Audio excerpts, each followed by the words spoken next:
All right, so where we left off, I was playing with the color balance of the fin here before I blended into the head. And even though like the plumage can be its own thing, I still need it to feel like it's part of the same world. So I'm going to take some of that yellow out of it.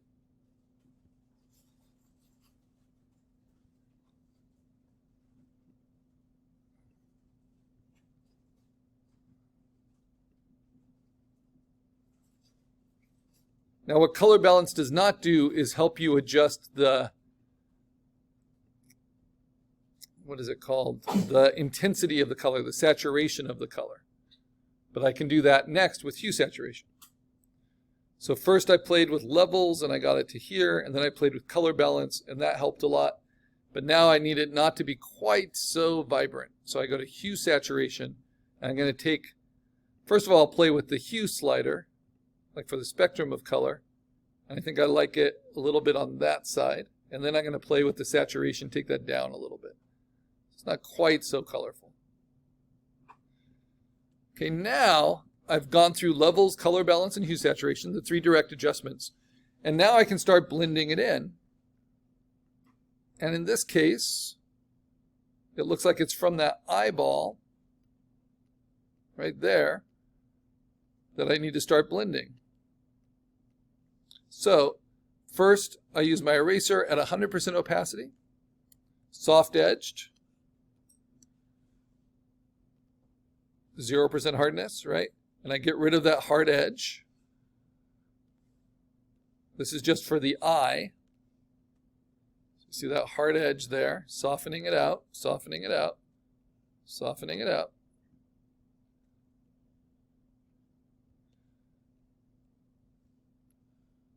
And then I got to go to the layer behind it, which is giving me this, and I got to get rid of that hard edge. Okay, then I can go to a lower opacity and start blending them together based on what's on top.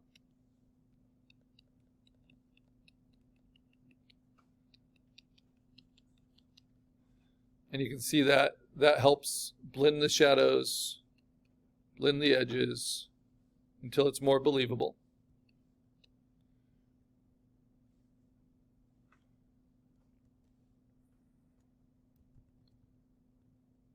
Okay, next, tool adjustments. Because I worry about internal edges before external edges. So I already played with levels, color balance, and hue saturation, but now I want to use the tool adjustments. So I'm going to use burn on my fin here. Where is the fin? There it is. I'll move that up. It's part of the head. I'll mark it red. And I'm going to use burn on the midtones, big soft brush, less than 30%, to darken it behind the head here, especially down the neck. So you see how it's darkening those midtones? This is like using levels, but where I press. So what does it look like without that?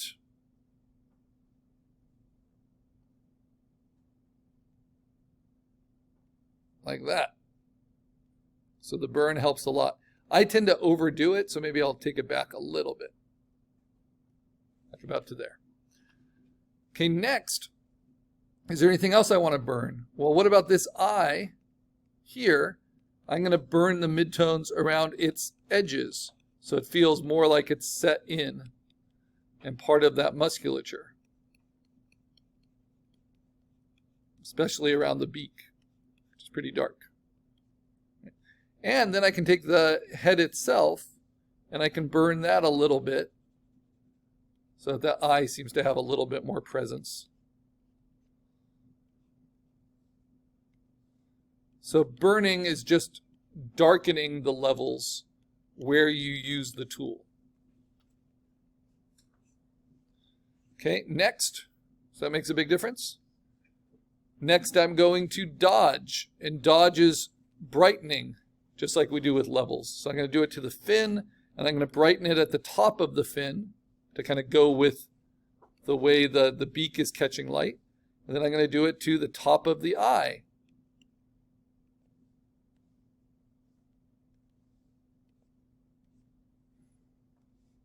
Maybe even brighten up the beak a tiny bit.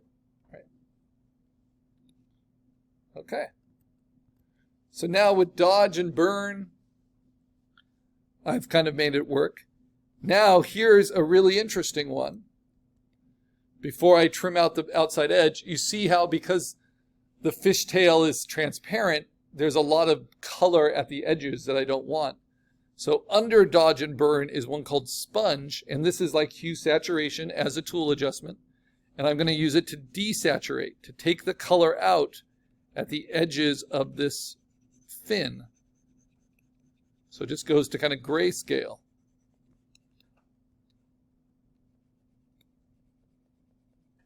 More neutral.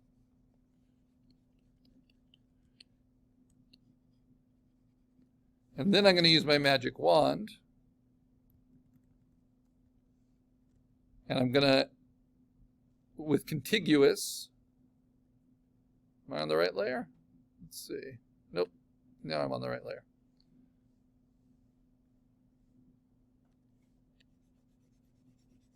Yeah, so I sponged it. See how it's going more grayscale at the edges. That's what I want. Less of that blue at the edges, more of a gray.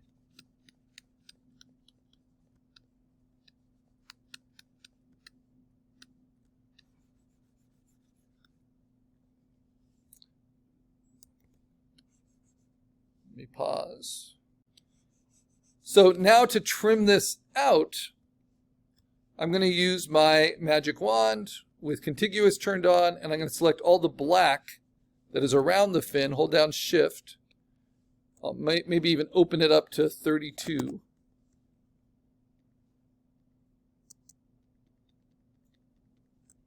It's weird.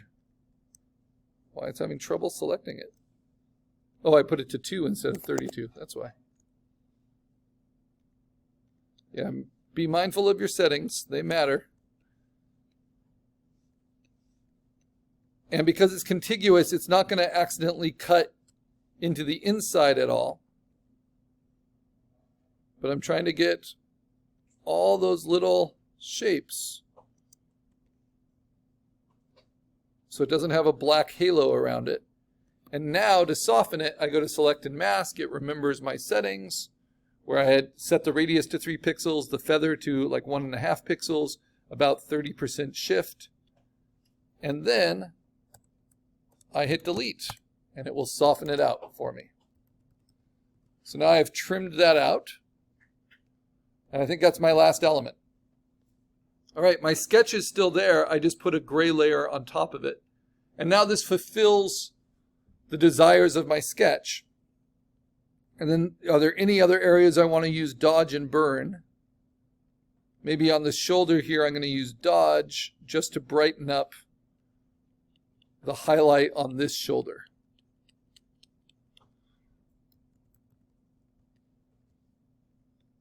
So that's a little bit stronger.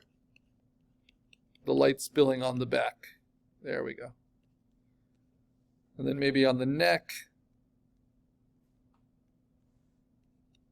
Brighten that up a little bit. And then maybe on this neck. Brighten that up a little bit.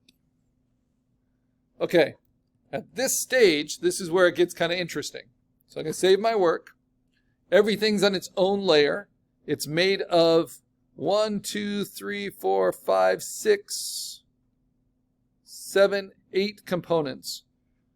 So let's look at all of those. If I just turn them off, you got the mouth, you got the eye, you got the beak, you got the fin, you got that little composited shoulder piece. You got the Komodo dragon neck. You've got the arms. You've got the legs. Right, so my body's pretty simple. It's the Komodo dragon neck, the little tuft of hair, and then the head is where most of the complexity is because that's the focal point. Okay, next, I am going to turn off my backgrounds. So I just see the checkerboard, even though it hurts your eyes. Then I'm going to go to my topmost visible layer, hold down Option. This is to do what's called a non-destructive merge. Hold down Option and say Layer Merge Visible. If I don't hold down Option, it will collapse all those layers into one layer. And instead now I'm going to take all those layers and I'm going to select them all with Shift and then put them into a group. So I can turn it off and on all in one place, even though that's all my individual layers. Now what this combined layer does is it gives me everything in one place, which is wonderful, because then I can just turn on that gray background, and then all in one place I can do several things. The first of which is I can run it through my direct adjustments. Levels. Do I want it all to be brighter? Do I want it all to be darker? I actually want it all to be a little bit brighter in the midtones. Just a little bit. About there. So that it feels like it has even lighting so it can fit into any environment. Next, color balance. Image adjustment, color balance. Over the whole thing. Midtones, maybe take some of that yellow down. Put a little bit more greens into it, away from the magentas. Maybe in the shadows, let's try a little bit of cyan, a little bit of blue, and then the highlights opposite. A little bit of yellow and red. Let's see if that made a difference. It was there, then it's here. Yeah, I think it's a little bit stronger. Those shadows seem a little bit more consistent. And now I go to hue saturation. And I don't know if I want to do a big shift like that. No. But maybe push it just a little bit to the left versus the right. And then maybe desaturate it just a little bit. Take the saturation down just a tiny bit.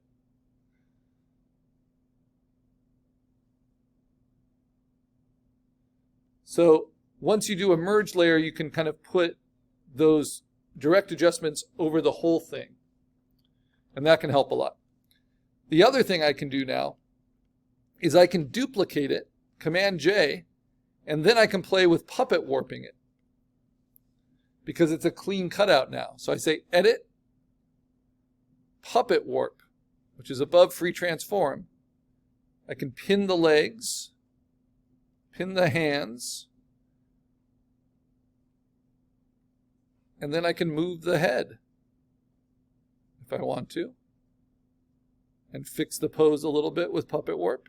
And especially in this case, fix the legs so that they position in a way that feels like it can support the weight of such a creature. And I can move the tail if I want to.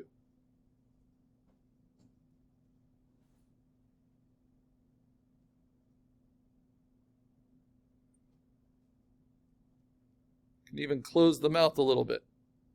Now, let's see if I like that better or if I like this better. Right? And this does feel a little bit more stabilized. So now that that's done, I have to clean up the outside.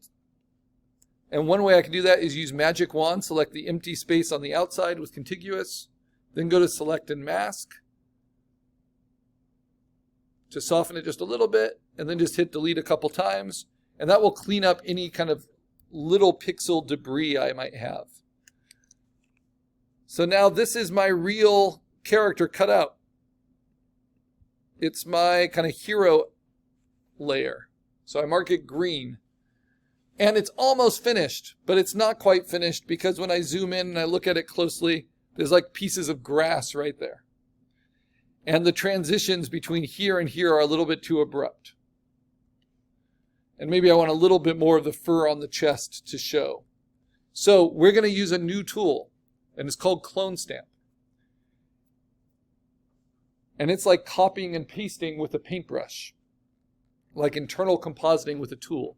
But to use it, we're going to use it in a non-destructive way. So I've hit Command S, I've saved my work.